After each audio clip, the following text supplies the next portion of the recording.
ಆಕಾಶವಾಣಿ. ಶಿವನೇ ಗುರು, ಗುರುವೇ ಶಿವನು. ಇಂದಿನ ಗುರುಪೂರ್ಣಿಮೆಯ ಸಂದರ್ಭದಲ್ಲಿ ರಾಜ್ಯದ ಹಲವು ಪರಮ ಪೂಜ್ಯ ಗುರುಗಳಿಂದ ವಿಶೇಷ ಸಂದೇಶ. ಪ್ರಸ್ತುತಿ ಆಕಾಶವಾಣಿ ಭದ್ರಾವತಿ ಹಾಗೂ ಚಿತ್ರದುರ್ಗ ಕೇಂದ್ರದ ಕಾರ್ಯಕ್ರಮ ಮುಖ್ಯಸ್ಥರಾದ ಎಸ್ಆರ್ ಭಟ್. ನಂಬಿದೆ ಗುರುವೇ ನಿನ್ನ, ನಂಬಿದೆ ನಂಬಿದೆ ಸ್ವಾಮಿ ನಿನ್ನ, ನಂಬಿದೆ. ಕೆಳಗರೆ ತಮಗೆಲ್ಲರಿಗೂ ಕೂಡ ಗುರುಪೂರ್ಣಿಮೆಯ ಅಂದರೆ ವ್ಯಾಸ ಪೂರ್ಣಿಮೆಯ ಹಾರ್ದಿಕ ಶುಭಾಶಯಗಳನ್ನು ಹೇಳ್ತಾ ನಮ್ಮ ಇಂದಿನ ಕಾರ್ಯಕ್ರಮವನ್ನು ಪ್ರಾರಂಭ ಮಾಡ್ತಾ ಇದ್ದೀವಿ. ಹಿಂದೂ ಪಂಚಾಂಗದ ಆಷಾಢ ಮಾಸದ ಹುಣ್ಣಿಮೆಯನ್ನು ಹಿಂದೂಗಳು ಸಾಂಪ್ರದಾಯಿಕವಾಗಿ ಗುರುಪೂರ್ಣಿಮೆ ಎಂದು ಆಚರಿಸ್ತಾ ಬಂದಿದ್ದಾರೆ. ಈ ದಿನದಂದು ಹಿಂದೂಗಳು ಮತ್ತು ಬೌದ್ಧರು ತಮ್ಮ ಗುರುವಿಗೆ ಪೂಜೆಯನ್ನು ಸಲ್ಲಿಸುತ್ತಾರೆ ಅನ್ನೋದು ತಮಗೆಲ್ಲ ಗೊತ್ತಿರುವಂತಹ ವಿಷಯ.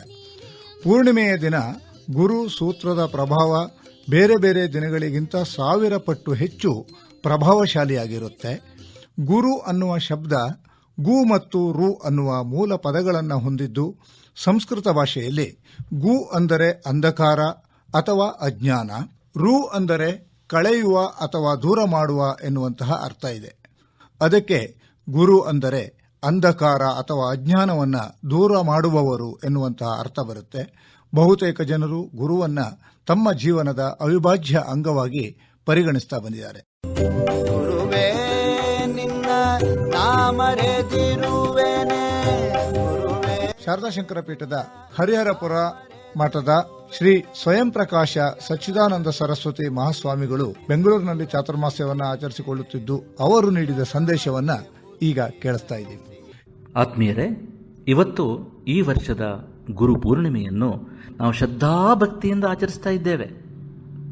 ನೋಡಿ, ಈ ಗುರುಪೂರ್ಣಿಮೆ ಎನ್ನುವುದು ನಮ್ಮ ಬದುಕಿಗೆ ಜ್ಞಾನದ ಬೆಳಕನ್ನು ನೀಡ್ತಾ ಇರತಕ್ಕಂತಹ ಸಮಸ್ತ ಗುರು ಪರಂಪರೆಯನ್ನು, ಋಷಿ ಪರಂಪರೆಯನ್ನು ಅತ್ಯಂತ ಶ್ರದ್ಧಾ ಭಕ್ತಿ ಕೃತಜ್ಞತಾಪೂರ್ವಕವಾಗಿ ಸ್ಮರಿಸಿಕೊಳ್ಳುವ ಶುಭ ದಿನ ಆಗಿದೆ. ಭಾರತೀಯ ಸಂಸ್ಕೃತಿಯಲ್ಲಿ ನಮ್ಮ ಭಾರತೀಯ ಸಂಸ್ಕೃತಿಗೆ ಸೇರಿದ ವೈದಿಕ, ಶೈವ, ವೈಷ್ಣವ, ಶಾಕ್ತ, ಆಗಮ, ವೀರಶೈವ ಲಿಂಗಾಯತ, ಜೈನ, ಬೌದ್ಧ, ಸಿಖ್ ಮುಂತಾದ ಎಲ್ಲ ಶ್ರೇಷ್ಠವಾದ ಸಂಪ್ರದಾಯದವರು ಸಹ ಎಲ್ಲರೂ ಸಹ ಅವರವರ ಸಂಪ್ರದಾಯಕ್ಕೆ ಅನುಸಾರವಾಗಿಯೇ ಈ ಒಂದು ಗುರುಪೂರ್ಣಿಮೆಯನ್ನು ಅತ್ಯಂತ ಶ್ರದ್ಧಾಭಕ್ತಿಯಿಂದ ಆಚರಿಸುವ ಒಂದು ಪದ್ಧತಿ ಅನಾದಿ ಕಾಲದಿಂದಲೂ ನಮ್ಮ ಭಾರತೀಯ ಸಂಸ್ಕೃತಿಯಲ್ಲಿ ಇದೆ. ನಾವು ಜೀವನದಲ್ಲಿ ನೋಡಬೇಕಾದ್ರೆ ನಮಗೆಲ್ಲರಿಗೂ ಕೂಡ ಋಷಿ ಋಣ ಎನ್ನುವುದು ಸಹಜವಾಗಿ ಇರ್ತದೆ. ಅಂದರೆ ನಮಗೆ ಜ್ಞಾನವನ್ನು ಕೊಟ್ಟಿರತಕ್ಕಂತಹ ಗುರು ಪರಂಪರೆಗೆ, ಋಷಿ ಮುನಿಗಳಿಗೆ, ಹಿರಿಯರಿಗೆ ನಾವು ಸದಾ ಆಭಾರಿಗಳು, ಸದಾ ಋಣಿಗಳು ಆಗಿರ್ತೇವೆ. ಅವರ ಋಣವನ್ನು ನಾವು ಹೇಗೆ ತೀರಿಸಬೇಕು? ಹೇಗೆ ಅಂತಂದರೆ, ನಾವು ವರ್ಷಕ್ಕೆ ಒಮ್ಮೆಯಾದರೂ ಕೂಡ ಅತ್ಯಂತ ಶ್ರದ್ಧಾಭಕ್ತಿಯಿಂದ ಆ ಸಮಸ್ತ ಗುರು ಪರಂಪರೆಯನ್ನು, ಆ ಒಂದು ಋಷಿ ಪರಂಪರೆಯನ್ನು ನಾವು ಭಕ್ತಿಯಿಂದ, ಶುದ್ಧವಾದ ಹೃದಯದಿಂದ ಕೃತಜ್ಞತಾಪೂರ್ವಕವಾಗಿ ಸ್ಮರಿಸಿಕೊಳ್ಳಬೇಕು. ಇಂತಹ ಒಂದು ಶುಭ ದಿನವೇ ಗುರುಪೂರ್ಣಿಮೆ. ಈ ದಿನ ನಮ್ಮ ಭಾರತೀಯ ಸಂಸ್ಕೃತಿಗೆ ಮಹೋನ್ನತವಾದ ಕೊಡುಗೆ ನೀಡಿರುವ ವ್ಯಾಸ ಮಹರ್ಷಿಗಳ ಜನ್ಮದಿನವೂ ಆಗಿದೆ. ವ್ಯಾಸ ಮಹರ್ಷಿಗಳು ಭಾರತೀಯ ಸಂಸ್ಕೃತಿಯ ಪ್ರಮುಖ ಆಧಾರ ಸ್ತಂಭ ಆಗಿದ್ದಾರೆ. ಆದ್ದರಿಂದ ಅವರ ಜನ್ಮದಿನವನ್ನು ವಿಶೇಷವಾಗಿ ಗುರು ಪೂರ್ಣಿಮೆ ಅಂತ ನಾವು ಕೊಂಡಾಡ್ತೇವೆ. ಯಾಕೆ ಅಂತ ಕೇಳಿದರೆ, ಎಲ್ಲ ಗುರುಗಳಿಗೂ ಕೂಡ ಅವರು ಗುರುಸ್ಥಾನದಲ್ಲಿ ಇದ್ದಾರೆ. ಇಂತಹ ಜ್ಞಾನವನ್ನು ಜಗತ್ತಿಗೆ ನೀಡಿರುವ ಸಮಸ್ತ ಗುರು ಪರಂಪರೆಯನ್ನು ಸ್ಮರಿಸುವ ಈ ಶುಭ ದಿನ ಜಗತ್ತಿಗೆ ಕಲ್ಯಾಣವನ್ನು ಉಂಟು ಮಾಡಲಿ. ಪ್ರಪಂಚದ ಶಾಂತಿ, ಜಾಗತಿಕ ಸಾಮರಸ್ಯ, ವಿಶ್ವ ಭ್ರಾತೃತ್ವದ ಬೆಳಕನ್ನು ಈ ಗುರುಪೂರ್ಣಿಮೆ ಸಮಸ್ತ ಜಗತ್ತಿಗೆ ನೀಡಲಿ. ಲೋಕಕ್ಕೆ ಇದರಿಂದ ಮಂಗಳವಾಗಲಿ. ಎಲ್ಲರೂ ಕೂಡ ಅಂತರಂಗವನ್ನು ಶುದ್ಧ ಮಾಡತಕ್ಕಂತಹ ಜ್ಞಾನವನ್ನು ಸಂಪಾದನೆ ಮಾಡಿಕೊಂಡು ಮಾನವರೆಲ್ಲರೂ ಕೂಡ ಪರಸ್ಪರ ಪ್ರೀತಿ ವಿಶ್ವಾಸಗಳಿಂದ, ಸ್ನೇಹ ಸೌಹಾರ್ದಗಳಿಂದ, ಶಾಂತಿ ಸಮಾಧಾನಗಳಿಂದ ನಮ್ಮ ಭಾರತೀಯ ಸಂಸ್ಕೃತಿ ಹೇಳುವಂತೆ ವಸುಧೈವ ಕುಟುಂಬಕಂ, ವಿಶ್ವವೇ ಒಂದು ಕುಟುಂಬ ಎನ್ನುವ ನಿಟ್ಟಿನಲ್ಲಿ ಮಾನವರೆಲ್ಲರೂ ಬದುಕಲು ಈ ಗುರುಪೂರ್ಣಿಮೆ ಸಮಸ್ತರಿಗೂ ಪ್ರೇರಣೆಯನ್ನು ನೀಡಲಿಂತ ಈ ಶುಭ ಸಂದರ್ಭದಲ್ಲಿ ಎಲ್ಲರಿಗೂ ಕೂಡ ನಮ್ಮ ಹೃತ್ಪೂರ್ವಕವಾದ ಆಶೀರ್ವಾದಗಳನ್ನು ತಿಳಿಸ್ತಾ ಇದ್ದೇವೆ. ಸರ್ವೇ ಜನಾಃ ಸುಖಿನೋ ಭವಂತು, ಲೋಕಾಃ ಸಮಸ್ತಾಃ ಸುಖಿನೋ ಭವಂತು. ಓಂ ತತ್ಸತ್. ಇದುವರೆಗೆ ಹರಿಹರಪುರದ ಶಾರದಾ ಪೀಠದ ಶ್ರೀ ಸ್ವಯಂ ಪ್ರಕಾಶ ಸಚ್ಚಿದಾನಂದ ಸರಸ್ವತಿ ಮಹಾಸ್ವಾಮಿಗಳು ನೀಡಿದಂತಹ ಸಂದೇಶವನ್ನು ಕೇಳ್ತಾ ಇದ್ರಲ್ವಾ? ನಂಬಿದೆ ಗುರುವೇ ನಿನ್ನ ನಂಬಿದೆ. ಕೇಳುಗರೆ, ಆದಿಚುಂಚನಗಿರಿ ಮಹಾಸಂಸ್ಥಾನದ ಕಾರ್ಯದರ್ಶಿಗಳು ಮತ್ತು ಶಿವಮೊಗ್ಗ ಶಾಖಾ ಮಠದ ಪೀಠಾಧಿಪತಿಗಳು ಆದಂತಹ ಶ್ರೀ ಪ್ರಸನ್ನನಾಥ ಸ್ವಾಮೀಜಿಗಳವರು ಈ ಒಂದು ಗುರುಪೂರ್ಣಿಮೆಗೆ ಸಂಬಂಧಪಟ್ಟ ಹಾಗೆ ನಮ್ಮೊಟ್ಟಿಗೆ ದೂರವಾಣಿಯ ಮುಖಾಂತರ ಮಾತನಾಡಿದ್ದಾರೆ. ಪ್ರಸನ್ನನಾಥ ಸ್ವಾಮೀಜಿಯವರೇ, ಇಂದು ಗುರುಪೂರ್ಣಿಮೆ ಆಗಿರುವುದರಿಂದ ಇದನ್ನ ಗುರುಪೂರ್ಣಿಮೆಯ ಮಹತ್ವವನ್ನು ತಿಳಿಸ್ತಾನೆ ಕಾರ್ಯಕ್ರಮವನ್ನು ಪ್ರಾರಂಭ. ಗುರುಗಳ ಮಹತ್ವ ಏನು ಅಂತ ಹೇಳ್ತೀರಿ? ಸಾಧಾರಣವಾಗಿ ವ್ಯಾಸ ಪೂರ್ಣಿಮೆಯನ್ನು ನಾವು ಗುರುಪೂರ್ಣಿಮೆ ಅಂತ ಕರಿತೇವೆ. ವ್ಯಾಸರು ವ್ಯಾಸ ಮಹರ್ಷಿ ಏನಿದ್ದಾರೆ ಅವರ ಹೆಸರಿನಲ್ಲಿ ಋಗ್ವೇದವನ್ನು, ವೇದ, ಯಜುರ್ವೇದ, ಸಾಮವೇದ, ಅಥರ್ವಣ ವೇದ, ಈ 4 ವೇದಗಳನ್ನು ವಿಭಾಗ ವ್ಯಾಸ ಮಾಡಿರೋದನ್ನ ನಾವು ವೇದ ವ್ಯಾಸರು ಅಂತ ಕರೀತಾರೆ. ಅದರಲ್ಲಿ ಅವರು ವಿಶೇಷ ಏನು ಅಂತ ಹೇಳಿದ್ರೆ, ಅಷ್ಟಾದಶ ಪುರಾಣೇನ ವ್ಯಾಸೇನ ವಚನದ್ವಯಂ, 18 ಪುರಾಣವನ್ನು ಬರೀತಾರೆ ಅವರು. 18 ಪುರಾಣವನ್ನು ಬರೆದ ನಂತರ ವ್ಯಾಸರ ವಚನೆಯನ್ನು 2 ಹೇಳ್ತಾರಂತೆ. ಪರೋಪಕಾರ ಪುಣ್ಯಾಯ ಪಾಪಾಯ ಪರಪೀಡನಂ. ಪರರಿಗೆ ಉಪಕಾರ ಮಾಡುವುದೇ ಪುಣ್ಯ, ಪರರಿಗೆ ತೊಂದರೆ ಕೊಡುವುದೇ ಪಾಪ. 2 ಮಾತುಗಳಲ್ಲಿ ವ್ಯಾಸರು ಹೇಳ್ತಾರೆ. ಅಷ್ಟು ಮಾತ್ರ ಅಲ್ಲ, ಪುರಾಣಗಳ ಜೊತೆಯಲ್ಲಿ ಅವರು ಉಪನಿಷತ್ತುಗಳನ್ನು ಬರೆದ್ರು, ಉಪನಿಷತ್ತು ಬ್ರಹ್ಮಸೂತ್ರವನ್ನು ಬರೆದ್ರು, ಭಗವದ್ಗೀತೆ, ಮಹಾಭಾರತದ ಭಗವದ್ಗೀತೆ ಅಂತದ್ದನ್ನು ವಿಶೇಷವಾಗಿ ಈ ಸಂಸ್ಕೃತಿಗೆ, ಭಾರತೀಯ ಸಂಸ್ಕೃತಿಗೆ, ಅದರಲ್ಲಿ ಸನಾತನವಾದ ಹಿಂದೂ ಧರ್ಮಕ್ಕೆ ಅದ್ಭುತವಾದ ಒಂದು ಧರ್ಮ ಗ್ರಂಥವನ್ನು ಕೊಟ್ಟಿರುವಂತ ಭಗವದ್ಗೀತೆ ಅದರೊಳಗಿದೆ. ಹಾಗಾಗಿ ವ್ಯಾಸರ ಬದುಕು, ಜೀವನ ಅದನ್ನು ಆದರ್ಶವಾಗಿ ಇಟ್ಟುಕೊಂಡು ಬದುಕಬೇಕು ಅಂತ ಹೇಳಿದ್ರು ವ್ಯಾಸಪೂರ್ಣೆಯ ಮಹತ್ವ. ಹಾಗಾಗಿ ವ್ಯಾಸಪೂರ್ಣ ದಿವಸ ವ್ಯಾಸರನ್ನು ಪೂಜೆ ಮಾಡುವಂಥದ್ದು. ಅದರಲ್ಲಿ ವಿಶೇಷವಾಗಿ ಸನ್ಯಾಸಿಗಳಾಗುವಂತಹ ಒಂದು ಪುಣ್ಯ ದಿನ ಇದು. ಈ ಪುಣ್ಯ ದಿನದಿಂದ ಯಾರು ಸನ್ಯಾಸ, ಸಮ್ಯಕ್ ನ್ಯಾಸ ಸನ್ಯಾಸ ಅಂತ ಹೇಳಿ ಎಲ್ಲವನ್ನೂ ತ್ಯಜಿಸೋದು ಅಂತ. ಎಲ್ಲವನ್ನೂ ತ್ಯಜಿಸೋದು ಅಂತ ಹೇಳಿದ್ರೆ ಏನು? ಎಲ್ಲವನ್ನೂ ಇದ್ದುಕೊಂಡೇ ಇಲ್ಲದಂತೆ ಬದುಕುವಂತ ವ್ಯವಸ್ಥೆಗೆ ವ್ಯಾಸರು ಇರುವಂತ ವ್ಯವಸ್ಥೆ ಅದು. ಪರೋಪಕಾರಾರ್ಥಂ ಇದಂ ಶರೀರಂ, ಪರರ ಉಪಕಾರಕ್ಕಾಗಿ ಈ ಶರೀರ ಇರಬೇಕು ಅಂತ ಹೇಳುವಂತ ದೇವೋದ್ದೇಶವನ್ನು ಇಟ್ಟುಕೊಂಡು ಸನ್ಯಾಸ ಎಂಬ ಒಂದು ಧರ್ಮವನ್ನು, ಅದರಲ್ಲಿ ಧರ್ಮ, ಅರ್ಥ, ಕಾಮ, ಮೋಕ್ಷ ನಮ್ಮ ಚತುರ್ವಿಧ ಪುರುಷಾರ್ಥದ ಬಗ್ಗೆನೂ ವಿಶೇಷವಾಗಿ ಮಾತನಾಡಿದವರು ವ್ಯಾಸರು. ಈ ವ್ಯಾಸ ಪೂರ್ಣಿಮೆ ಎಂದು ಗುರುಪೂರ್ಣಿಮೆಯನ್ನು ಆಚರಿಸಿ ಸನ್ಯಾಸಿಗಳು ವಿಶೇಷವಾಗಿ ಈ ಒಂದು ದಿನವನ್ನು ಆಚರಿಸುವಂತದ್ದು, ಅದರೊಟ್ಟಿಗೆ ಸಾರ್ವಜನಿಕರಿಗೂ ಕೂಡ ಇದು ಬಹಳ ಮಹತ್ವ ಆಗಿರುತ್ತಲ್ಲ ಸ್ವಾಮೀಜಿಯವರೇ? ಸಾರ್ವಜನಿಕರಾಗಿ ಈ ಗುರುವಂದನಾ ಕಾರ್ಯಕ್ರಮವನ್ನು ಅಳವಡಿಸಿಕೊಂಡ್ರೆ ತುಂಬಾ ಒಳ್ಳೆಯದು. ಅದು ನಮ್ಮ ಭಾರತೀಯ ಸಂಸ್ಕೃತಿಯಲ್ಲಿ, ಅದು ವಿಶೇಷವಾಗಿ ಭಾರತೀಯ ಸಂಸ್ಕೃತಿಯಲ್ಲಿ ಗುರು ಶಿಷ್ಯ ಪರಂಪರೆ ಅತ್ಯಂತ ಶ್ರೇಷ್ಠ. ಗುರು ಶಿಷ್ಯ ಪರಂಪರೆಯಲ್ಲಿ ಬಂದವರು ನಾವು ಗುರುಗಳನ್ನು ವರ್ಷಕ್ಕೊಂದು ಸಲ ಆರಾಧನೆ ಮಾಡುವಂತ ಒಂದು ಪುಣ್ಯ ದಿನ ಈ ದಿನ. ಹಾಗಾಗಿ ಗುರು ಶಿಷ್ಯ ಪರಂಪರೆಯ ವಿಶೇಷ ದಿನ ಅಂತ ಹೇಳಿದ್ರೆ ಇದು. ಆ ಗುರುಗಳಾಗಿದ್ದವರನ್ನು ಆರಾಧನೆ ಮಾಡುದು, ಆರಾಧನೆ ಅಂತ ಹೇಳಿದ್ರೆ ಅವರಿಗೆ ಗೌರವವನ್ನು ಕೊಡುವುದಂತೂ ಒಂದು ಅರ್ಥದಲ್ಲಿ ನಾವು ಹೇಳ್ಬೋದು. ಅಂತ ಪುಣ್ಯ ದಿನ ಇವತ್ತಿನ ದಿನ. ಗುಕಾರ ಅಂಧಕಾರತ್ವ, ಉಕಾರ ತೇಜ ಉಚ್ಚತೆ ಅಂತ ಹೇಳಿ, ಅಂಧಕಾರದಿಂದ ಬೆಳಕಿನ ಕಡೆಗೆ ಅಂದ್ರೆ ಕತ್ತಲೆಯಿಂದ ಬೆಳಕಿಗೆ ಹೋಗುವಂತ ವ್ಯವಸ್ಥೆ. ಗುರು ನಮ್ಮನ್ನು ದಾರಿ ದೀಪ ತೋರಿಸ್ತಾನೆ, ನಮ್ಮನ್ನು ಕೈ ಹಿಡಿದು ನಡೆಸ್ಕೊಂಡು ಹೋಗ್ತಾನೆ. ಅದು ಇನ್ನೊಂದು ಕಡೆ ನಾವು ನೋಡಿದ್ರೆ ಧರ್ಮ, ಅರ್ಥ, ಕಾಮ, ಮೋಕ್ಷಗಳಲ್ಲಿ ಧರ್ಮ ಮತ್ತು ಮೋಕ್ಷ ಇವೆರಡು ಬಹಳ ಮುಖ್ಯವಾಗಿರ್ತದೆ. ಧರ್ಮ, ಅರ್ಥ ಮತ್ತು ಕಾಮದಿಂದ ಬಿಡುಗಡೆಗೊಳಿಸುವಂತ ವ್ಯಕ್ತಿಗೆ ಗುರುಗಳು ಅಂತೇಳಿ ಕರೀತಾರೆ. ಅರ್ಥ ಮತ್ತು ಕಾಮದಿಂದ ಧರ್ಮ ಇರ್ಬೇಕು, ಮೋಕ್ಷ ಇರಬೇಕು, 4ನೇ ಸ್ಥಾನಕ್ಕೆ ಹೋಗುವಂತ ವ್ಯವಸ್ಥೆ. ಅದಕ್ಕೆ ವಿಶೇಷವಾದ ಗುರುಗಳ ಸ್ಥಾನಮಾನ. ಈ ಆಷಾಢ ಮಾಸದಲ್ಲಿ ಈ ವ್ಯಾಸ ಪೂರ್ಣಿಮೆ ಅಥವಾ ಗುರು ಪೂರ್ಣಿಮೆ ಏನು ಬರುತ್ತೋ ಇದು ನಮ್ಮ ಸನಾತನ ಸಂಸ್ಕೃತಿಯಲ್ಲಿ ಅತ್ಯಂತ ಪವಿತ್ರವಾದಂತಹ ದಿನ ಕೂಡ ಆಗಿರುತ್ತಲ್ವಾ? ಹೌದು, ಇದೊಂದು ಪವಿತ್ರ, ಅತ್ಯಂತ ಪವಿತ್ರ ದಿನ ಅಂತಂದ್ರೆ ಇವತ್ತು ನಮ್ಮ ಸನ್ಯಾಸಿಗಳಿಗೆ, ಅದರಲ್ಲೂ ವಿಶೇಷವಾಗಿ ಸನ್ಯಾಸಿ ಮತ್ತು ಗುರು ಪರಂಪರೆಗೆ ವಿಶೇಷವಾದ ದಿನ ಅಂತ ಹೇಳಿದ್ರೆ ಇವತ್ತಿನ ದಿನ. ಈ ಸಮಯದಲ್ಲಿ ತಾವು ನಮ್ಮ ಸಾರ್ವಜನಿಕರಿಗೆ ಇಲ್ಲ ಭಕ್ತಾದಿಗಳಿಗೆ ಏನನ್ನ ಹೇಳೋದಕ್ಕೆ ಇಷ್ಟಪಡ್ತೀರಿ? ಅವರವರ ಆಚಾರ ವಿಚಾರ ಚಿಂತನೆ ಯೋಜನೆಗಳೆಲ್ಲ ಬೇರೆ ಬೇರೆ ಇರ್ತದೆ, ಒಬ್ಬೊಬ್ಬ ವ್ಯಕ್ತಿಗತವಾಗಿ ಬೇರೆ ಇರ್ತದೆ, ಲೋಕೋ ಭಿನ್ನ ರುಚಿ. ಹೌದು. ಹಾಗಿದ್ದಾಗ ಅವರವರ ಗುರುಗಳಿಗೆ ಅವರವರ ಆಚಾರಕ್ಕೆ ಅನುಗುಣವಾಗಿ ಅವರ ಗುರುಗಳನ್ನು ಪೂಜೆ ಮಾಡುವಂತ ವ್ಯವಸ್ಥೆ, ಪೂಜೆ ಮಾಡೋದಾಗ್ಲಿ, ಗೌರವ ಕೊಡೋದಾಗ್ಲಿ, ಅವರಿಗೆ ವಿಶೇಷ ಸ್ಥಾನಮಾನವನ್ನು ಕೊಡೋದಾಗ್ಲಿ ಅದು ಮಾಡಬೇಕು. ಗುರು ಏಕಾಕ್ಷರ ಪ್ರದಾತಾರ ಯೋ ಗುರು ಅಭಿನಂದತೆ ಅಂತ ಹೇಳುವಂತ ಮಾತಿದೆ.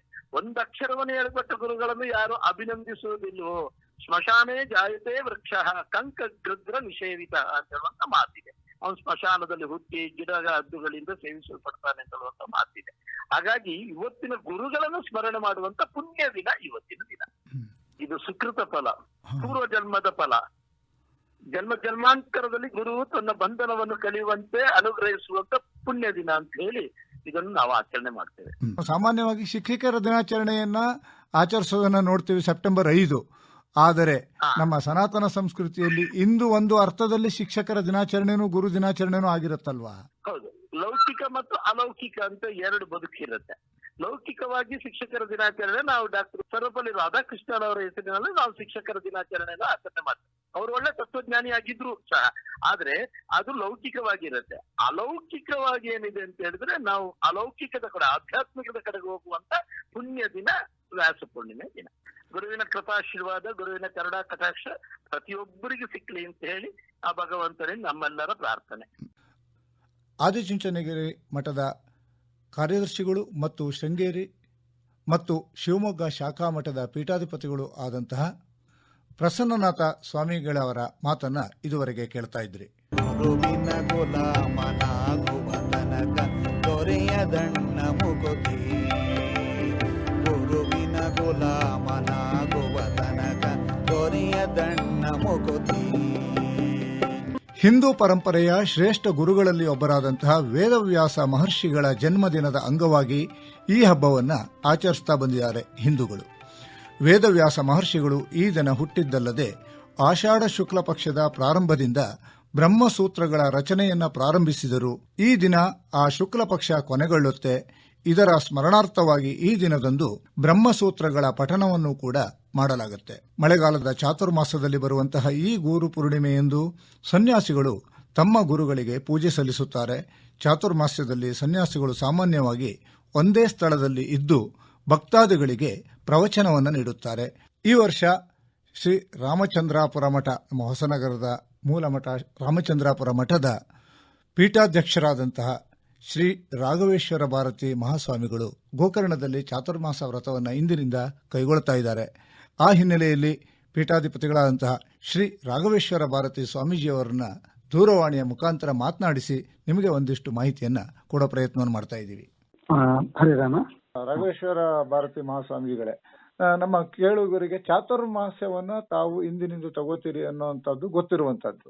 ಆದ್ರೆ ಈ ಚಾತುರ್ಮಾಸವನ್ನ ಯಾಕೆ ಆಚರಣೆ ಮಾಡಬೇಕು ಅಂತ ಹೇಳ್ತೀರಿ? ಚಾತುರ್ಮಾಸ ಎನ್ನುವುದು ಮಳೆಗಾಲದ ಸಮಯ, ದೊಡ್ಡ ಮಳೆಗಾಲದ ಸಮಯ. ಶಾಸ್ತ್ರಗಳು ಏನ್ ಹೇಳ್ತವೆ ಅಂದ್ರೆ, ಈ ಮಳೆ ತುಂಬಾ ಇದ್ದು ಹೊರಗೆ ಮಸುಕಾದಾಗ ಒಳಗೆ ಬೆಳಕಾಗ್ತದೆ ಎಂಬುದು ಶಾಸ್ತ್ರಗಳ ಅಭಿಮತ. ಸಾಧಕನೊಬ್ಬ ಅಂತರ್ಮುಖಿ ಆಗೋದಕ್ಕೆ, ಒಳ ಬೆಳಕನ್ನು ಕಾಣೋದಕ್ಕೆ ಹೊರಗಿನ ಕತ್ತಲು ಅನುಕೂಲ. ಹಾಗಾಗಿ ಸಾಯಂಕಾಲ, ಸಂಧ್ಯಾಕಾಲ, ಬೆಳಗಿನ ಬ್ರಾಹ್ಮಿ ಮುಹೂರ್ತ ಇಂಥ ಸಮಯಗಳನ್ನೇ ಧ್ಯಾನದ ಸಮಯಗಳಾಗಿ ಹೇಳಿದಂಥದ್ದು. ಈ ಚಾತುರ್ಮಾಸದ ಮಳೆಗಾಲದ ಅವಧಿಯಲ್ಲಿ ಸಾಧನೆಗೆ ತುಂಬಾ ಅನುಕೂಲ, ಅಂತರ್ಮುಖಿಗಳಾಗೋದಕ್ಕೆ ತುಂಬಾ ಅನುಕೂಲ ಎನ್ನುವ ಕಾರಣಕ್ಕೆ ಎಲ್ಲ ರೀತಿಗಳು ಚಾತುರ್ಮಾಸ ವ್ರತವನ್ನು ಆಚರಣೆ ಮಾಡಿ ಆ ಸಮಯದಲ್ಲಿ ವಿಶೇಷ ಅನುಷ್ಠಾನಗಳನ್ನು ಮಾಡಬೇಕು. ಮತ್ತು ಆ ಸಮಯದಲ್ಲಿ ಅನುಷ್ಠಾನ ನಿರತರಾದ ಅಂತರ್ಮುಖಿಗಳಾದ ಗುರುಗಳ ದರ್ಶನ ಶಿಷ್ಯರಿಗೆ ತುಂಬಾ ವಿಶೇಷ, ಶಿಷ್ಯರಿಗೆ ತುಂಬಾ ಪುಣ್ಯಪ್ರದವೂ ಕೂಡ ಹೌದು. ಹಾಗಾಗಿ ಈ ಕಾರಣಗಳಿಂದಾಗಿ ಚಾತುರ್ಮಾಸವನ್ನು ವಿಶೇಷವಾಗಿ ಆಚರಣೆ ಮಾಡ್ತಾರೆ. ಸಾಮಾನ್ಯವಾಗಿ ಉತ್ತರಾಯಣ ಕಾಲ ಬಹಳ ಪುಣ್ಯ ಕಾಲ ಅಂತ ಹೇಳ್ತಿರೋವಾಗ ಇದು ಬರುವಂತಹದ್ದು ದಕ್ಷಿಣಾಯನ ಕಾಲದಲ್ಲಿ. ದಕ್ಷಿಣಾಯನ ಕಾಲದಲ್ಲಿ ಸಾಮಾನ್ಯವಾಗಿ ಒಂದು ಮಾತಿದೆ, ದೇವತೆಗಳ ಕೃಪಾ ಕಟಾಕ್ಷ ಸ್ವಲ್ಪ ಕಡಿಮೆ ಇರುತ್ತೆ ಅಂತ. ಈ ಸಮಯದಲ್ಲಿ ಗುರುಮುಖೇನ ಒಂದು ದೇವತಾನುಗ್ರಹವನ್ನ ಪಡ್ಕೋಬಹುದು ಅಂತ ಹೇಳ್ತೀರಾ ತಾವು? ಹೌದು. ಯಾಕಂದ್ರೆ ಈಗ ಕೆಲವು ವಿಶೇಷ ದಿನಗಳು ದಕ್ಷಿಣಾಯನದಲ್ಲೂ ಬರ್ತವೆ. ಉದಾಹರಣೆಗೆ ಗಣೇಶ ಚತುರ್ಥಿ ಇದೆ, ದಕ್ಷಿಣಾಯನದಲ್ಲೇ ಬರುತ್ತೆ. ಇದು ಉದಾಹರಣೆಗೆ ಕೃಷ್ಣ ಜನ್ಮಾಷ್ಟಮಿ ಇದೆ. ಇದು ಎರಡೂ ಕೂಡ ಚಾತುರ್ಮಾಸದ ಮಧ್ಯದಲ್ಲೇ ಬರುವಂತದ್ದು. ಹಾಗೆ ಗುರು ಪೂರ್ಣಿಮೆಯೂ ಕೂಡ ಅಂತ. ಇದು ಒಂದು ವೇಳೆ ದಕ್ಷಿಣಾಯನ ಉತ್ತರಾಯಣಗಳು ಏನಿದ್ರೂ ಕೂಡ ಗುರುಕೃಪೆ ಒದಗಿ ಬಂದ್ರೆ ಶಿಷ್ಯ ಜೀವ ಉದ್ಧಾರ ಆಗಲಿಕ್ಕೆ ಸಾಧ್ಯ ಇದೆ ಅಂತ.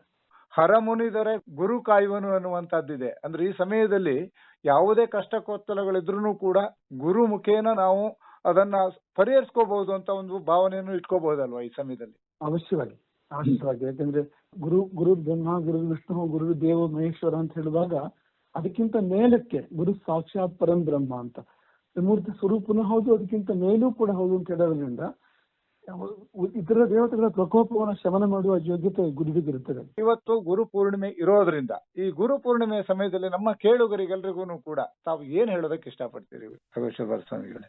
ಅಂತರ್ಮುಖಿಗಳಾಗಬೇಕು ನಾವು ಅಂತ. ಇಡೀ ದಿನವೂ ಕೂಡ ನಾವು ಬಹಿರ್ಮುಖಿಗಳಾಗಿರ್ತೇವೆ, ಅದು ನೆಮ್ಮದಿಯನ್ನು ಹಾಳು ಮಾಡುತ್ತೆ. ದಿನದ ಕೆಲವು ಭಾಗವಾದ್ರು, ಸಂಧ್ಯಾಕಾಲದಂತ ಕೆಲವು ಭಾಗವಾದ್ರೂ ಕೂಡ ಅಂತರ್ಮುಖಿಗಳಾಗದೆ ಹೋದ್ರೆ, ಧ್ಯಾನದ ಅಭ್ಯಾಸ ಮಾಡದೆ ಹೋದ್ರೆ ಒಳ ನೆಮ್ಮದಿಯನ್ನು ಕಾಣಕ್ ಸಾಧ್ಯ ಇಲ್ಲ. ಹಾಗಾಗಿ ಚಾತುರ್ಮಾಸದ ಸಂದೇಶವೇ ಅಂತರ್ಮುಖಿಯಾಗು ಎನ್ನುವಂಥದ್ದು. ಅಂತರ್ಮುಖಿಯಾಗಬೇಕು ಎನ್ನುವಂತಹದ್ದು ಒಂದು ಸಂದೇಶವಾದರೆ, ತಮ್ಮ ಈ ಸಾರಿಯ ಚಾತುರ್ಮಾಸ್ಯವನ್ನ ತಾವು ಸ್ವಭಾಷಾ ಚಾತುರ್ಮಾಸ್ಯ ಅನ್ನುವ ಒಂದು ಧ್ಯೇಯವಾಕ್ಯದ ಅಡಿಯಲ್ಲಿ ಆಚರಣೆ ಮಾಡ್ತಿರೋದ್ರಿಂದ ಇದು ಏನಿದು ಸ್ವಭಾಷಾ ಚಾತುರ್ಮಾಸ್ಯ? ಈ ಚಾತುರ್ಮಾಸ್ಯಕ್ಕೆ ಅಭಿಧಾನವೇ ಸ್ವಭಾಷಾ ಚಾತುರ್ಮಾಸ್ಯ ಎಂಬುದಾಗಿ. ಯಾಕೆಂದ್ರೆ ನಾವು ನಮ್ಮತನವನ್ನ ಕಳ್ಕೊಳ್ಬಾರದು. ಇದು ನಮ್ಮ ದೇಶ, ನಮ್ಮ ಭಾಷೆ, ನಮ್ಮ ಸಂಸ್ಕೃತಿ, ನಮಗೆ ಅಭಿಮಾನ ಇಲ್ಲದೆ ಇದ್ರೆ ನಾವದನ್ನು ಉಳಿಸ್ಕೊಳ್ದೇ ಇದ್ರೆ ಬೇರೆ ಯಾರು ಬಂದು ಅದನ್ನು ಉಳಿಸೋಕ್ ಸಾಧ್ಯ? ಈಗ ನಮ್ಮ ಆಡು ಭಾಷೆ ನಷ್ಟಪ್ರಾಯ ಅಂತ. ಈಗ ಇಡೀ ಇಂಗ್ಲಿಷಲ್ಲಿ ಮಾತಾಡೋದೇ ತುಂಬಾ ಆಗ್ತಾ ಇದೆ.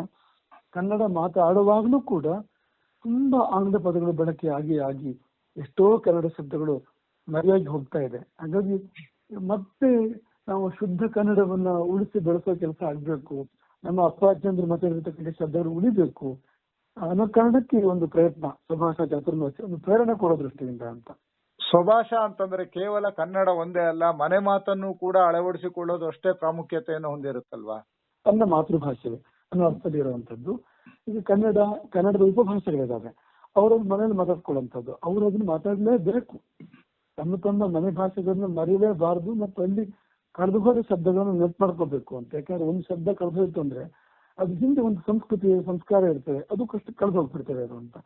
ಒಂದು ಶಬ್ದ ಹೊರಗಿಂದ ಬಂತು ಅಂದ್ರೆ ಅವರ ಸಂಸ್ಕೃತಿ ಅವರ ಸಂಸ್ಕಾರ ನಮ್ಗೆ ಬರ್ತದೆ ಅಂತ ಅರ್ಥ ಅಂತ.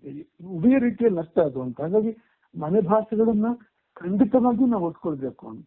ಯಾರು ಭಾಷೆ ಬಗ್ಗೆ ಅಭಿಮಾನ ಕಳ್ಕೊಳ್ತಾನೆ, ದೇಶದ ಬಗ್ಗೆ ಅಭಿಮಾನ ಕಳ್ಕೊಳ್ಳೋದನ್ನು ಮುಂದೆ ನಿಲ್ತೇವೆ ಸಹಜವಾಗಿ. ಅದು ನಾವು ಎಷ್ಟೇ ಮುನ್ನಡೆ ಸಾಧನೆ ಮಾಡಿದ್ರು, ಎಷ್ಟೇ ಪ್ರಗತಿ ಸಾಧನೆ ಮಾಡಿದ್ರು, ನಾವಾಗಿ ಉಳಿದೆ ನಾವು ಇಂಗ್ಲೆಂಡ್ ಅಮೆರಿಕವಾಗಿ ನಾವು ಪ್ರಗತಿಶೀಲರಾಗಿ ಉಳ್ಕೊಂಡ್ರೆ ಏನ್ ಪ್ರಯೋಜನ? ಹಾಗಾಗಿ ನಮ್ಮ ತನಗೆ ಜೊತೆಗೆ ನಾವು ಉಳ್ಕೊಳ್ಳುವಂತ ತುಂಬಾ ಮುಖ್ಯ. ತಾವು ಈ ಸಾರಿ ಗೋಕರ್ಣ ಮಹಾಕ್ಷೇತ್ರದಲ್ಲಿ ಚಾತುರ್ಮಾಸವನ್ನ ಆಚರಣೆ ಮಾಡ್ಕೋತಾ ಇದ್ದೀರಿ. ಇಲ್ಲಿ ಇರತಕ್ಕಂತಹ ನಮ್ಮ ಮೂಲ ಮಠದ ಈ ಹೊಸನಗರದ ಸುತ್ತಮುತ್ತಲು ಇರತಕ್ಕಂತಹ ನಮ್ಮ ಎಲ್ಲ ಕೇಳುಗರಿಗೂ ಕೂಡ ತಮ್ಮ ಒಂದು ಸಂದೇಶ. ಸ್ವಭಾಷಾ ಚಾತುರ್ಮಾಸದ ಸಂದೇಶ ಅಂದ್ರೆ ಆಗ ಹೇಳಿದಾಗೆ ಅದನ್ನು ಒಳಗೊಳಿಸಿ ನಾವು ಹೇಳೋದಾದ್ರೆ, ನಮ್ಮ ತನದೊಂದಿಗೆ ನಾವು ಬಾಳೋಣ.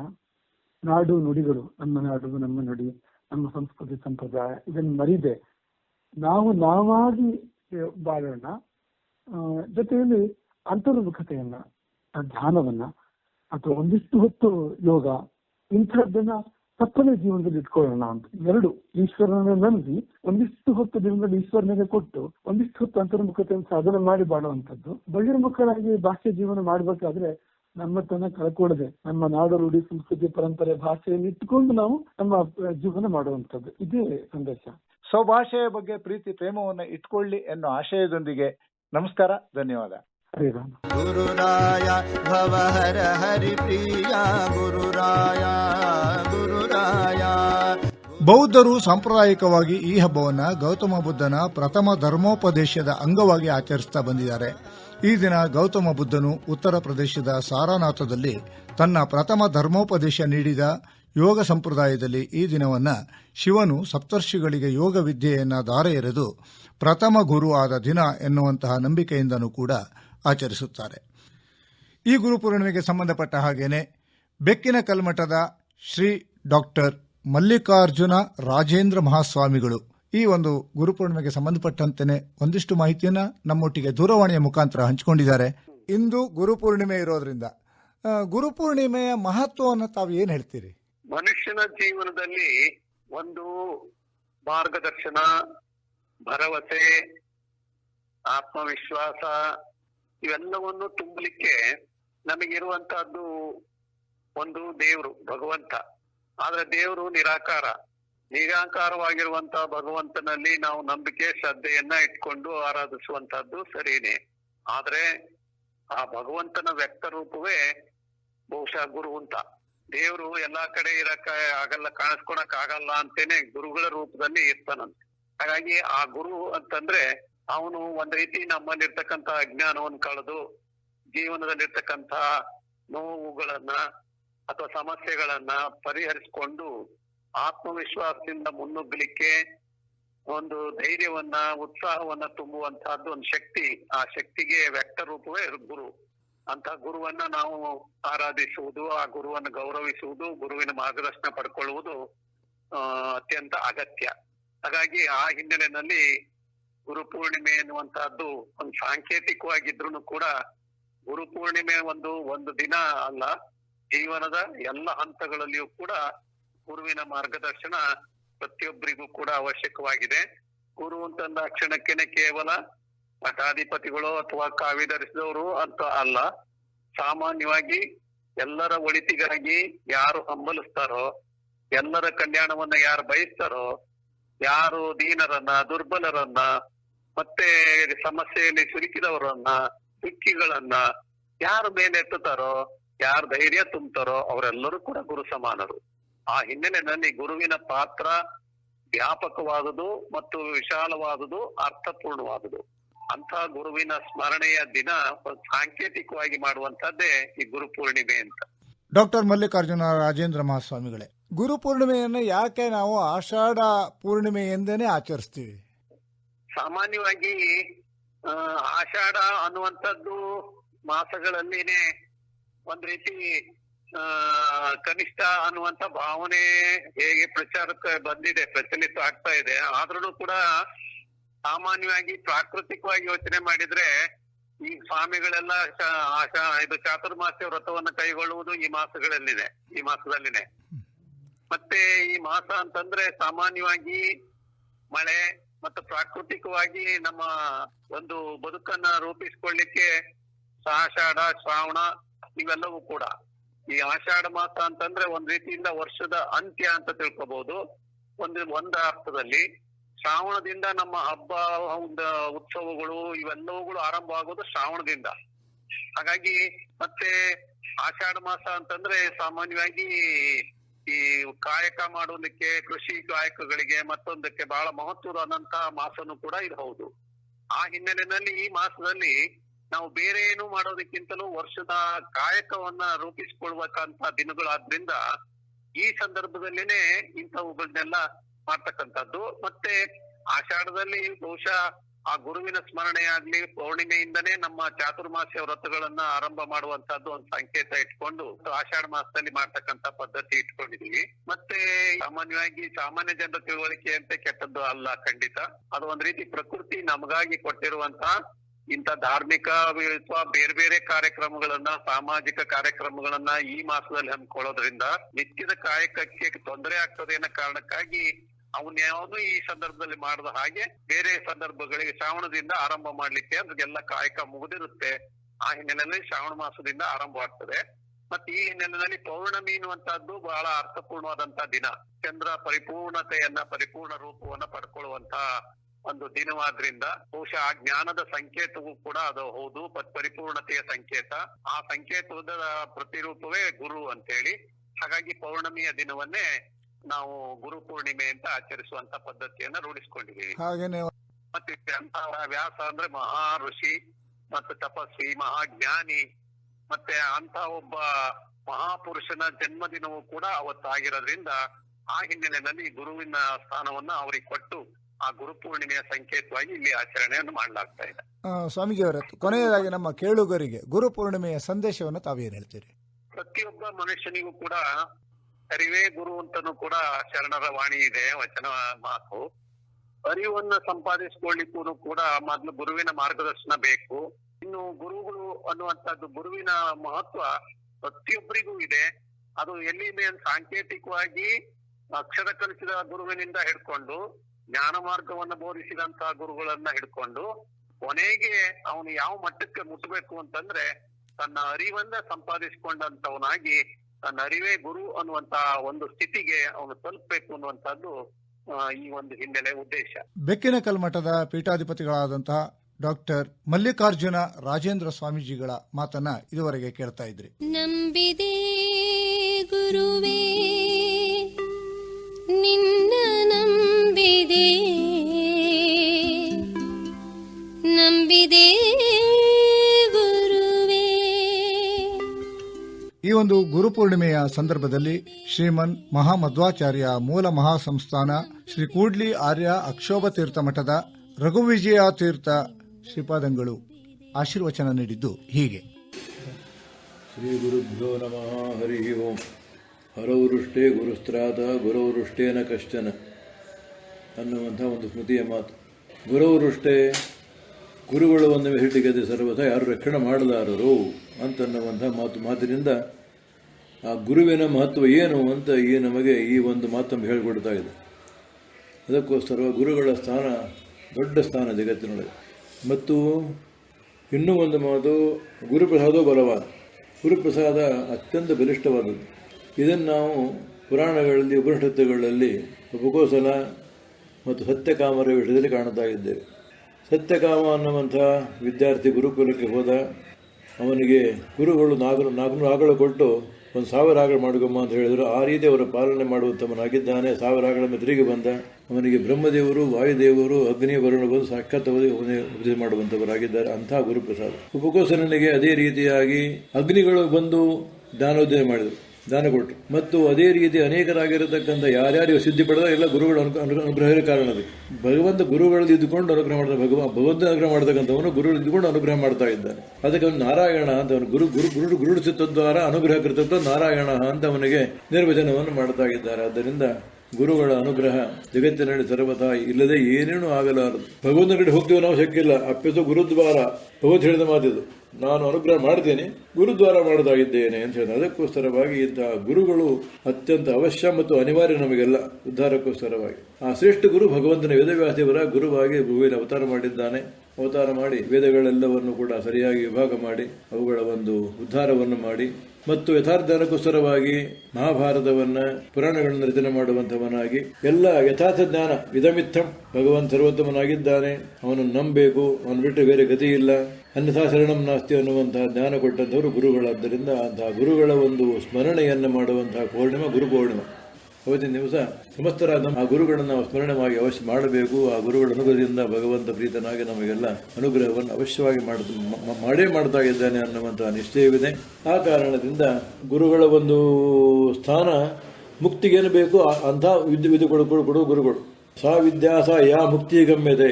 ವಿದ್ಯಾ ಅದಕ್ಕಂತಾರೆ, ಅದಕ್ಕೆ ಎಂದು ಮುಕ್ತಿ ಆಗುತ್ತೋ ಅದಕ್ಕೆ ವಿದ್ಯೆ ಅಂತ ಕರೀತಾರೆ. ಅದಕ್ಕೋಸ್ಕರವಾಗಿ ಅಂತಹ ವಿದ್ಯೆಯನ್ನು ಮುಕ್ತಿ ಕೊಡುವಂತಹ ವಿದ್ಯೆಯನ್ನು ಕೊಡುವರು ಗುರುಗಳಾದ್ದರಿಂದ ಆ ಗುರುಗಳು ಎಲ್ಲರೂ ಕೂಡ ಬಯಸುವ ಮುಕ್ತಿನೇ ಜಗತ್ತಿನಲ್ಲಿ. ಸಂಸಾರ ಸಾಕಪ್ಪ ಅಂತಾರೆ ಯಾವಾಗಲೂ. ಅದಕ್ಕೋಸ್ಕರವಾಗಿ ಅಂತ ಸಂಸಾರದಿಂದ ಪಾರಾಗಿ ಹೋಗಿ ಮುಕ್ತಿ ಪಡೆಯಬೇಕು ಅನ್ನುವಂಥವರು ಗುರುಗಳ ಅನುಗ್ರಹವಾದಾಗಲೇ ಶಕ್ಯವಾಗುತ್ತಾಗಿದೆ. ಮತ್ತು ಸಾಧನೆ ಮಾಡತಾ ಹೋದವನಿಗೆ ಪ್ರತಿಯೊಬ್ಬ ವ್ಯಕ್ತಿಗೂ ಒಬ್ಬ ನಿಯತ ಗುರು ಅಂತ ಒಬ್ಬರಿರ್ತಾರೆ. ಆ ನಿಯತ ಗುರುಗಳು ಸಾಧನೆ ಒಂದು ಪರಾಕಾಷ್ಠತೆ ಮುಟ್ಟಿದಾಗ ಆ ನಿಯತ ಗುರುಗಳು ಬಂದು ನಿನ್ನ ಸ್ವರೂಪ ಇಂಥದ್ದು ಅಂದ್ರೆ ಒಳಗಿನ ನಮ್ಮ ಕಾಣುವುದ ಒಂದು ಬಾಹ್ಯ ದೇಹ, ಚರ್ಮ ದೇಹದು, ಅದರ ಒಳಗೆ ಒಂದು ಅನಿರುದ್ಧ ದೇಹ, ಅದರ ಒಳಗೊಂದು ಲಿಂಗ ದೇಹ, ಅದರೊಳಗೆ ಸ್ವರೂಪ ದೇಹ.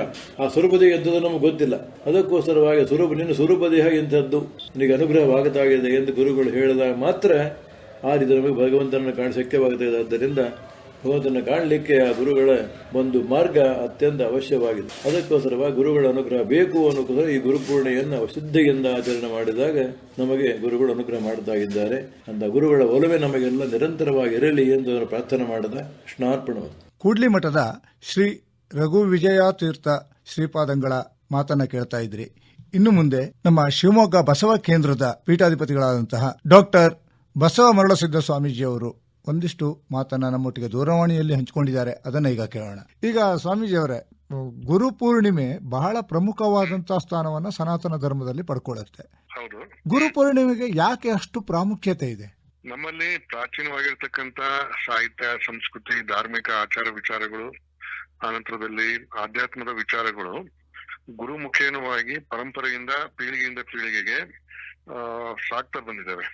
ಆ ಕಾರಣಕ್ಕೋಸ್ಕರ ಗುರು ಅದು ಮುದ್ರಣ ಆಗಿಲ್ದೇ ಇರ್ಲಿ, ಶಿಷ್ಯನಿಗೆ ಬೋಧನೆ ಮಾಡೋದ್ರ ಮೂಲಕವಾಗಿ, ಶಿಷ್ಯನ ಕಿವಿಯಲ್ಲಿ ಮಂತ್ರೋಪದೇಶ ಮಾಡೋದ್ರ ಮೂಲಕವಾಗಿ, ಹಾಗೇನೆ ಜ್ಞಾನವನ್ನ ಆ ಶಿಷ್ಯನಿಗೆ ಕಂಠಪಾಠ ಮಾಡಿಸ್ತಾ ಅದನ್ನ ಅನುಷ್ಠಾನ ಮಾಡುವಂತ ವಿಧಾನಗಳನ್ನ ತಿಳಿಸ್ಕೊಡೋದ್ರ ಮೂಲಕವಾಗಿ ಪೀಳಿಗೆಯಿಂದ ಪೀಳಿಗೆಗೆ ಆ ಜ್ಞಾನ ಹರಿಯುವಂತ ಸಂವಹನ ಆಗುವಂತೆ ಮಾಡ್ಕೊಂಡು ಬಂದಿದ್ದಾರೆ.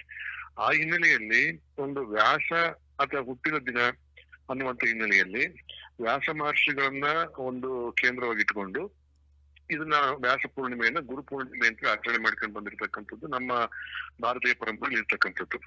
ವಿಶೇಷವಾಗಿ ಒಂದು ಮಾತಿದೆ, ವ್ಯಾಸೋಚ್ಚಿಷ್ಟಂ ಜಗತ್ ಸರ್ವಂ ಅಂತ ಹೇಳಿ. ಇಡೀ ಜಗತ್ತೆಲ್ಲರೂ ಕೂಡ ವ್ಯಾಸನ ಉಚ್ಚಿಷ್ಟ ಅನ್ನುವಂತ ಒಂದು ಮಾತು ಸ್ವಲ್ಪ ಉತ್ಪ್ರೇಕ್ಷೆ ಅನ್ಸುತ್ತೆ. ಆದ್ರೆ ಬಹಳಷ್ಟು ಭಾರತೀಯ ಆಧ್ಯಾತ್ಮ ಪರಂಪರೆಯಲ್ಲಿ ಬರ್ತಕ್ಕಂತ ಒಂದಿಷ್ಟು ಜ್ಞಾನ ಶಾಖೆಗಳು ವ್ಯಾಸ ಪರಂಪರೆಯವರು ಅವನ್ನ ಉಳಿಸ್ಕೊಂಡು ಬಂದಿರತಕ್ಕಂತ ಕಾರಣಕ್ಕೋಸ್ಕರವಾಗಿ ಈ ಮಾತನ್ನ ಹೇಳ್ತಾರೆ. ಅದ್ರ ಜೊತೆಗೆ ಈ ವ್ಯಾಸ ಪರಂಪರೆ ಆಚೆಗೆ ಬುದ್ಧ, ಬಸವಣ್ಣ, ಅನಂತರದಲ್ಲಿ ಮಹಾವೀರ, ಇಂಥ ಹಲವಾರು ಪರಂಪರೆಗಳು ಕೂಡ ನಮಗೆ ಸಾಕಷ್ಟು ಆಧ್ಯಾತ್ಮಿಕವಾಗಿರ್ತಕ್ಕಂಥ ಮತ್ತೆ ಜೀವನದ ಮೌಲ್ಯಗಳನ್ನ, ನೈತಿಕವಾಗಿರ್ತಕ್ಕಂಥ ಮೌಲ್ಯಗಳನ್ನ ಕೊಟ್ಟೋಗಿರ್ತಕ್ಕಂಥದ್ದು ನಾವು ಕಾಣ್ತೇವೆ. ಆ ಹಿನ್ನೆಲೆಯಲ್ಲಿ ಬಹಳ ದೊಡ್ಡ ಪರಂಪರೆ ಹೊಂದಿರತಕ್ಕಂಥ ವ್ಯಾಸರನ್ನ ಕೇಂದ್ರವಾಗಿಟ್ಕೊಂಡು ನಮ್ಮ ಭಾರತೀಯ ಪರಂಪರೆ ಎಲ್ಲಾ ಗುರುಗಳಿಗೆ ಗೌರವ ಸಲ್ಲಿಸೋದಕ್ಕೋಸ್ಕರವಾಗಿ ಈ ವ್ಯಾಸ ಪೂರ್ಣಿಮೆ ಅನ್ನುವಂಥದ್ದನ್ನ ಆಚರಣೆ ಮಾಡ್ತಾ ಗುರುವನ್ನ ಸ್ಮರಿಸಿ ಗುರುವಿನ ಮಹತ್ವವನ್ನ ಅರಿತುಕೊಳ್ಳೋದಕ್ಕೋಸ್ಕರವಾಗಿ ಈ ದಿನವನ್ನ ನಿಗದಿ ಮಾಡಿಕೊಂಡು ಅತ್ಯಂತ ಶ್ರದ್ಧೆಯಿಂದ ಆಚರಣೆ ಮಾಡ್ಕೊಂಡು ಬರ್ತಾ ಇರ್ತಕ್ಕಂಥದ್ದು ನಾವು ಕಾಣ್ತೀವಿ. ಹಾಗೇನೆ ಸ್ವಾಮೀಜಿ ಅವರೇ, ತಾವು ಒಂದು ಈ ದಿನದ ಮಹತ್ವವನ್ನ ಹೇಳಿದ್ರಿ. ಹೌದು. ಅದೇ ರೀತಿಯಲ್ಲಿ ಈ ದಿನದ ತಮ್ಮ ಸಂದೇಶ ಏನು? ಈ ಪೂರ್ಣಿಮೆ ಅನ್ನೋದು ಪೂರ್ಣತ್ವದ ಸಂಕೇತ. ಚಂದ್ರ ಪೂರ್ಣವಾಗಿರ್ತಾನೆ, ಆನಂತರ ಬೆಳದಿಂಗಳದೊಳಗೆ ಅಮೃತ ಇರುತ್ತೆ ಅಂತ ಹೇಳ್ತಾರೆ. ಹಾಗೆ ಗುರುವಿನ ಜ್ಞಾನವನ್ನ ಪಡ್ಕೊಳ್ಳೋದ್ರಿಂದ, ಗುರುವಿನ ಮಾರ್ಗದರ್ಶನ ಪಡ್ಕೊಳ್ಳೋದ್ರಿಂದ ನಾವು ಕೂಡ ಅಮೃತರಾಗಬಹುದು. ಅಮೃತ ಅಂದ್ರೇನು? ಸಾವಿಲ್ಲದೆ ಇರ್ತಕ್ಕಂಥದ್ದು. ಹಾಗೆ ನಾವು ಕೂಡ ಅಮೃತರಾಗಬಹುದು ಅನ್ನುವಂತ ಹಿನ್ನೆಲೆಯಲ್ಲಿ ಈ ಗುರು ಪೂರ್ಣಿಮೆಯನ್ನ ನಾವು ಸದುಪಯೋಗ ಮಾಡಿಕೊಳ್ಬೇಕು. ಸದ್ಗುರುಗಳನ್ನ ಭೇಟಿ ಮಾಡಿ ಅವರ ಉಪದೇಶವನ್ನ ಪಡ್ಕೊಳ್ತಕ್ಕಂತ ನಿಟ್ಟಿನೊಳಗೆ ಇವತ್ತಾದ್ರೂ ಕೂಡ ನಾವು ಕ್ರಿಯಾಶೀಲವಾಗುವಂತ ನಿಟ್ಟಿನಲ್ಲಿ ಗಂಭೀರವಾಗಿ ಆಲೋಚನೆ ಮಾಡ್ಬೇಕು. ಮುಖ್ಯವಾಗಿ ನಮ್ಮ ಶರಣರು ಒಂದ್ ಕಡೆ ಹೇಳ್ತಾರೆ, ಅರಿವೇ ಗುರು ಅಂತ ಹೇಳಿ. ಗುರುವಾಗಿರ್ತಕ್ಕಂಥವನು ಶಿಷ್ಯನಿಗೆ ಏನ್ ಮಾಡ್ತಾನೆ ಅಂತ ಹೇಳಿದ್ರೆ, ಅವನೊಳಗೆ ಇರ್ತಕ್ಕಂಥ ಗುರುತ್ವವನ್ನ ಜಾಗೃತಗೊಳಿಸುವಂತ ಕೆಲಸವನ್ನ ಮಾಡ್ತಾನೆ. ಗುರುತ್ವವನ್ನ ಜಾಗೃತಗೊಳಿಸುವಂತ ಕೆಲಸವನ್ನ ಮಾಡೋ ಕಾರಣಕ್ಕೋಸ್ಕರವಾಗಿನೇ ಆ ಗುರು ಬಹಳ ದೊಡ್ಡವನು ಅನ್ಸ್ಕೊಳ್ತಾನೆ. ಆ ಹಿನ್ನೆಲೆಯಲ್ಲಿ ಈ ಅರಿವೇ ಗುರು ಅನ್ನುವಂಥದ್ದನ್ನ ಅರ್ಥ ಮಾಡಿಕೊಂಡು ನಮ್ಮೊಳಗಿರ್ತಕ್ಕಂಥ ಅರಿವನ್ನ ಜಾಗೃತಗೊಳಿಸುವಂತ ಗುರುಗಳ ಮಾರ್ಗದರ್ಶನವನ್ನ ಈ ದಿನ ಪಡ್ಕೊಳ್ಬೇಕಾಗುತ್ತೆ ಅನ್ನುವಂಥದ್ದು ನಮ್ಮ ಒಂದು ಸಂದೇಶ. ಡಾಕ್ಟರ್ ಬಸವಮರಳಸಿದ್ದ ಸ್ವಾಮೀಜಿಗಳೇ, ಇಂದು ನಮ್ಮ ಆತ್ಮಶುದ್ಧಿಯನ್ನು ಕೂಡ ಮಾಡಿಕೊಳ್ಳುವಂತ ಒಂದು ಪವಿತ್ರ ದಿನ ಆಗಿರುತ್ತಲ್ವಾ? ಖಂಡಿತ ಇದು ಒಂದ್ ವೇಳೆ ನಮಗೆ ಭೌತಿಕವಾಗಿ ಗುರುಗಳು ಲಭ್ಯ ಇಲ್ಲ ಅಂತಂದ್ರೆ ಈ ದಿನ ಒಳ್ಳೆ ಗ್ರಂಥಗಳನ್ನ ಓದೋದ್ರ ಮೂಲಕವಾಗಿ, ವಚನಗಳನ್ನ ಓದೋದ್ರ ಮೂಲಕವಾಗಿ ನಮ್ಮೊಳಗಿರ್ತಕ್ಕಂಥ ನಮ್ಮ ಆತ್ಮಗತವಾಗಿರ್ತಕ್ಕಂಥ ದೋಷಗಳನ್ನ ನಿವಾರಣೆ ಮಾಡಿಕೊಳ್ಳೋದಕ್ಕೋಸ್ಕರವಾಗಿ ಸ್ವಾಧ್ಯಾಯ ಮಾಡುವಂತ ಒಂದು ಪ್ರಯತ್ನವನ್ನಾದ್ರೂ ಕೂಡ ಈ ದಿನ ಮಾಡಬೇಕು. ಅವಾಗ ಮಾತ್ರ ಈ ಗುರು ಪೂರ್ಣಿಮೆ ಸಾರ್ಥಕ ಆಗುತ್ತೆ. ಶ್ರೀಶಂಕರಾಚಾರ್ಯವರ್ಯಂ ಸರ್ವಲೋಕೈಕವಂದ್ಯಂ ಭಜೆ ದೇಶಿಕೇಂದ್ರಂ. ಶೃಂಗೇರಿಯ ಶ್ರೀ ಶಾರದಾ ಪೀಠದ ಜಗದ್ಗುರುಗಳಾದಂತಹ ಶ್ರೀ ವಿಧುಶೇಖರ ಭಾರತಿ ಮಹಾಸ್ವಾಮಿಗಳು ಆಕಾಶವಾಣಿಗೆ ಈ ಹಿಂದೆ ನೀಡಿದಂತಹ ಒಂದು ಸಂದೇಶದ ತುಣುಕು ಈಗ. ಎಲ್ಲರಿಗೂ ಜೀವನ ನಡೆಸುವಂತಹ ಒಂದು ಕರ್ತವ್ಯ ಎಲ್ಲರಿಗೂ ಇದ್ದೇ ಇದೆ. ಹಾಗಾದ್ರೆ ಮನುಷ್ಯನ ಒಂದು ಶಕ್ತಿ ಏನು, ಮನುಷ್ಯನಿಗಿರತಕ್ಕಂತಹ ವೈಶಿಷ್ಟ್ಯ ಏನು ಅಂತ ಕೇಳಿದ್ರೆ, ಈ ಜೀವನವನ್ನು ನಡೆಸುವುದು ಮಾತ್ರವೇ ಅಲ್ಲದೆ ಈ ಜೀವನವನ್ನು ಸಾರ್ಥಕ ಮಾಡಿಕೊಳ್ಳುವುದು, ಇದು ಮನುಷ್ಯನಿಗೆ ಅತ್ಯಂತ ಅವಶ್ಯಕವಾದದ್ದು. ಇದು ಮನುಷ್ಯನಿಗೆ ಮಾತ್ರವೇ ಸಾಧ್ಯವಾಗತಕ್ಕಂತಹ ಒಂದು ವಿಚಾರ.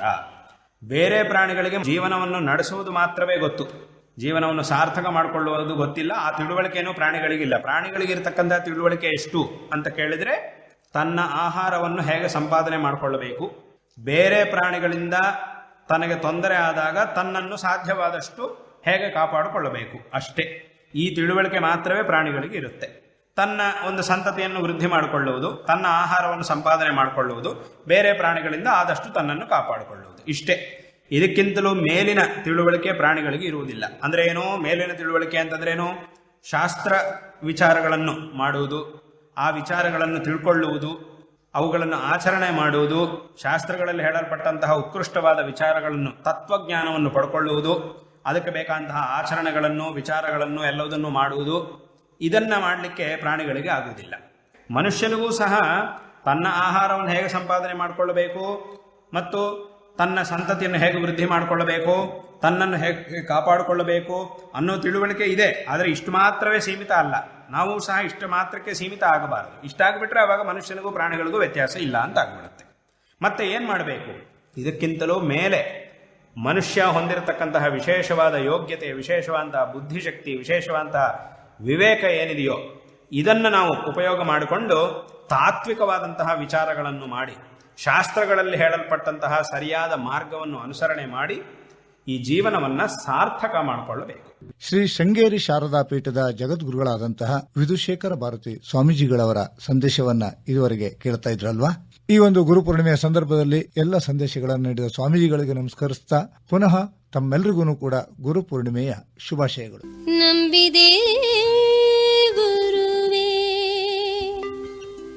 ನಿನ್ನ ನಂಬಿದೆ, ನಂಬಿದೆ ಸ್ವಾಮಿ ನಿನ್ನ ನಂಬಿದೆ. ಇದುವರೆಗೆ ಗುರುಪೂರ್ಣಿಮೆಯ ಸಂದರ್ಭದಲ್ಲಿ ರಾಜ್ಯದ ಹಲವು ಪರಮ ಪೂಜ್ಯ ಗುರುಗಳಿಂದ ವಿಶೇಷ